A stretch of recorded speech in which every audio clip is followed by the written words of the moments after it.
Just to answer the question, we will read the legislation and then find out whether we're going to support it. I think that makes sense. I was actually hoping that we might get draft legislation in advance so that we wouldn't have to be slowed down by amendments or other contributions we may have to have. But once again, will all barriers be gone by Canada? I want to be clear. I convened, I'm going to stop ritualized jousting and be a normal human. Hey gang, what's up? Aaron right here, Canadian Looney. Guess who's back? Freeland, the Wicked Witch of the North. Oh my goodness. We've got a couple of Conservative MPs that are asking her questions about interprovincial trade. She does what Freeland does. Let's take a look and a listen, see how these Conservative MPs deal with this. Minister of Transport, Freeland. Let's take a look. The Honourable Member for Northumberland Clark. Sorry. Thank you very much. Thank you, Minister, for being here. I will start out by saying that Conservatives are committed to eliminating interprovincial trade barriers. My challenge, though, is actually with what I heard at the doors quite often. I can't tell you how many folks I heard that said, you know, I'm tired of politicians saying one thing and then doing another. So then Liberal candidate, now Prime Minister Mark Carney said, I should say Prime Minister, my apologies, said on 5 separate occasions in the 5 separate occasions that we would have free trade in Canada by Canada Day. Can you confirm that that will be the case? And just confirm with the Honourable Member, he's splitting his time 3 ways? The Honourable Minister. I do want to congratulate my colleague, and I'm even going to say friend, from Northumberland, Peterborough, on his re-election. He has a wonderful family. I'd like to congratulate them too. Our commitment as a government is to do everything in our power to get to free trade in Canada by Canada Day. As the member knows, it is not even chiefly in the power of the federal government, but I am proud of what the province. Already. My question again is, will we have free trade in Canada by Canada Day? The Honourable Minister. And my commitment is I am going to do everything in my power to get there as fast as I can. Honourable Member. Will we have all federal barriers eliminated by Canada Day? Honourable Minister. Excellent question, and I hope that means that the members opposite are going to vote for and support our one Canadian. The Honourable Member. What percentage of total barriers are federal barriers? The Honourable Minister. I actually didn't hear an answer as to whether the Conservatives will be supporting our bill. I really hope they will. Federal barriers are a small portion of the barriers, but in saying that, I really do want to lean on what great work the provinces are doing. The Honourable Member. Just to answer the question, we will read the legislation and then find out whether we're going to support it. I think that makes sense. I was actually hoping that we might get draft legislation in advance so that we wouldn't have to be slowed down by amendments or other contributions we may have to have. But once again, will all barriers be gone by Canada Day? The Honourable Minister. As I said, we are a minority in this House, as we have been reminded earlier this week. It is my commitment as Minister to do everything in my power, in the federal government's power, to remove federal barriers. The Honourable Member. Once again, the Prime Minister committed 5 different times during the campaign to eliminate all barriers. This is his words, not mine. I realize that there may be some reasons why he can't, but that's why I would never have made that promise to begin with. Do you think the Prime Minister was just ingenuous when he made the promise that he would eliminate, that we'd have free trade in Canada by Canada Day? The Honourable Minister. Canadians are really smart. Canadians know we need one economy, not 13. Canadians know we need free trade in Canada as soon as we can get it.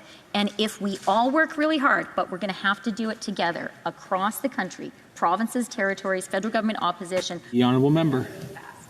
So the member mentioned the number $200 billion. That has been stated by academics by removal of all barriers. It's been stated clearly today that we won't have all barriers gone. What will be the economic impact of the barriers that will be removed by Canada, if any? The Honourable Minister. No, it's a really good point. And I do want to be clear. I convened, I'm going to stop ritualized jousting and be a normal human. I convened a roundtable of economists really shortly after being sworn in as. The honourable member. Some said lift all barriers and get 4% of GDP. Others said 1%. Reasonable people can differ, but there is unanimity that this is going to make our economy stronger.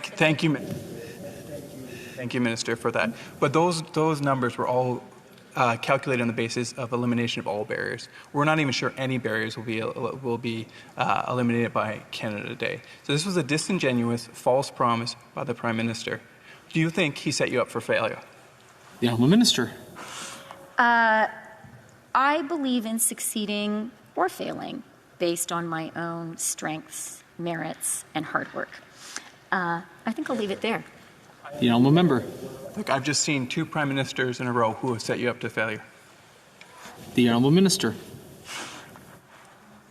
On interprovincial trade, we are absolutely already making progress, and the progress, I have to say, is The honourable member. territories. Since we don't, since we'll have the legislation and I believe by tomorrow, and look forward to the technical briefing, will the minister commit to provide all economic analysis of the financial impact and economic impact of the legislation? Final response, the honourable minister. I have with me a binder of independent analysis done on this, including a study done for the IMF. Truly, sincerely, as a human, not a jouster, it's an issue Resuming debate. Up next here, we've got Jacob Mantle. He's new to the House of Commons Parliament. Let's see how he deals with Chrystia Freeland. Man, it's the same old Chrystia Freeland, isn't it? Oh my. Let's continue watching. Mr. Chair. Mr. Chair, in the Confederation discussions, George Brown famously said that going from province to province is like going to a foreign country. But he said the Confederation proposal is to throw down all barriers between provinces to make a citizen of one, citizen of the whole. Does the minister agree with our founding fathers that we should throw down all provincial trade barriers? The minister. I certainly do. The honourable member. When will you do this by? Minister. As I said to our respected colleague from Quebec, I respect the jurisdiction of the provinces, and I respect. Honourable member. Did you, at your meeting with the First Ministers, did you discuss internal trade barriers? Again, through the chair, the honourable minister. We surely did. Honourable member. Premiers draw up a list of internal trade barriers. Minister. We have a list, and the premiers were very vocal about their intention to move with alacrity. The honourable member. Would the minister provide this House a copy of that list? The honourable minister. In fact, it is a matter of public record what the exemptions are of each province and territory in the federal government. Member. I didn't ask what the exemptions were, Minister. I asked if you would provide a list that you drew up for the ministers' meeting. Again, through the chair, the honourable minister. Exemptions are a list. Honourable member. If a province does not want to remove a barrier voluntarily, will the Liberal government coerce the province to remove it? The honourable minister. I think there is a wave of patriotism in Canada. I think we are ready to trust each other and to work together. It is in that spirit of collaboration that I intend to work. Honourable member. The minister spoke about a number of the memorandums of understanding between provinces. For example, the Ontario and New Brunswick MOU says that it is not legally binding. Does the minister believe non-binding commitments are enough to create one Canadian economy? Honourable minister. The member opposite is a newly elected MP for Ontario. Perhaps he and I differ in the degree of trust we have for the Premier of Ontario. I believe he is a man of his word and will live up to it. The honourable member. The trust we have in our provincial premiers is not at issue. The question is, does the minister believe that non-legally binding commitments are enough to create one Canadian economy? The honourable minister. In fact, I think the member opposite's questions are directly about questioning the sincerity with which the premiers of Ontario and New Brunswick are approaching this issue. I choose to trust them and believe they want to make. The honourable member. Mr. Chair, the Canadian Cancer Society said this week that cancer is hard already. Accessing treatment shouldn't be. Does the minister agree? The Honourable Minister. If the point of the question is to say we need to make it easier for healthcare professionals to work across the country, I 1,000% agree. The Honourable Member. Glad to hear that. So I assume then the minister believes that the lack of cancer care and access to drugs and treatment is an internal trade barrier. The Honourable Minister. No, I didn't say that. I chose my words precisely with care. I do believe one of the things we need to do is make it easier for healthcare professionals, make it seamless for health. The Honourable Member. Let me ask her directly then. Does the minister believe that the lack of cancer care access, the lack of access to treatment, to drugs, is an internal trade barrier? The Honourable Minister. I believe is an internal trade barrier is the fact that healthcare professionals cannot move freely across the country and cannot offer their services across borders. That is not good enough, and that is one of the things that we're going to change. Honourable Member. I agree with labor mobility. That was not the question. The question was for patients' access to care and drugs and treatment. Is that an internal trade barrier? Honourable Minister. I actually did address that in my answer. I do believe part of removing internal barriers to trade is making the movement of goods barrier-free, making the movement of people barrier-free, and making it possible to provide services across borders. The Honourable Member. Minister, when will cancer patients have access to all types of treatment, drugs, in all parts of Canada? Honourable Minister. Again, I was clear.